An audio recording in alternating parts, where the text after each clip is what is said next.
विपक्षी गठबंधन में शामिल पार्टियों के बीच सीटों के बंटवारे का मुद्दा काफी अहम होने वाला है। सीट बंटवारे को लेकर पार्टियों में मनमुटाव भी हो सकता है।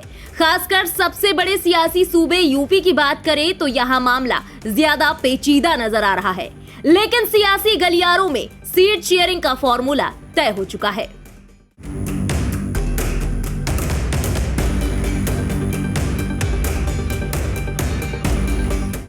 दिसंबर को हुई इंडिया गठबंधन की बैठक में सभी बड़े विपक्षी दल शामिल हुए। यहां सीट शेयरिंग को लेकर चर्चा हुई और कहा गया कि जल्द से जल्द सीटों का बंटवारा हो जाए, जिससे पार्टी और प्रत्याशी तैयारियों में लग सके।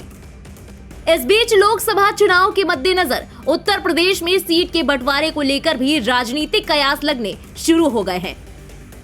विपक्षी गठबंधन में उत्तर प्रदेश से सबसे बड़ा दल सपा है। इस लिहाज से माना यह जा रहा है कि सीट बंटवारे पर आखिरी मुहर यहां सपा ही लगाएगी।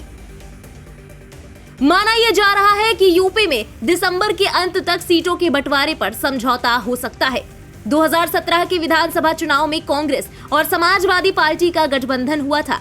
भारत निर्वाचन आयोग के आधिकारिक आंकड़ों के मुताबिक कांग्रेस ने 114 सीटों पर अपने प्रत्याशी खड़े किए थे और सिर्फ 7 पर ही जीत दर्ज कर पाई थी।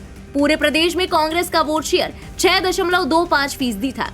प्रदेश में अपनी खोई जमीन तलाश करने में जुटी कांग्रेस का 2019 के लोकसभा चुनाव के नतीजों में ज्यादा सुधार नहीं दिखाई दिया। उधर 2019 के लोकसभा चुनाव में भी कांग्रेस को महज 6.31% वोट शेयर ही मिल सका।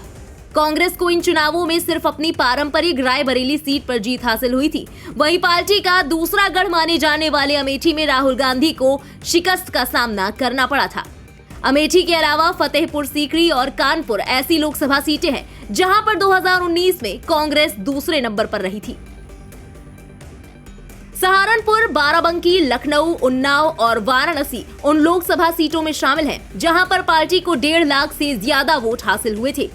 ऐसे में माना यह जा रहा है कि कांग्रेस 15 से 20 सीटों का दावा करेगी, लेकिन सपा इन सीटों को मिलाकर 10-12 सीटें कांग्रेस को दे सकती है। वहीं सपा अपनी पुरानी सहयोगी आरएलडी को भी 5-7 सीटें दे सकती है।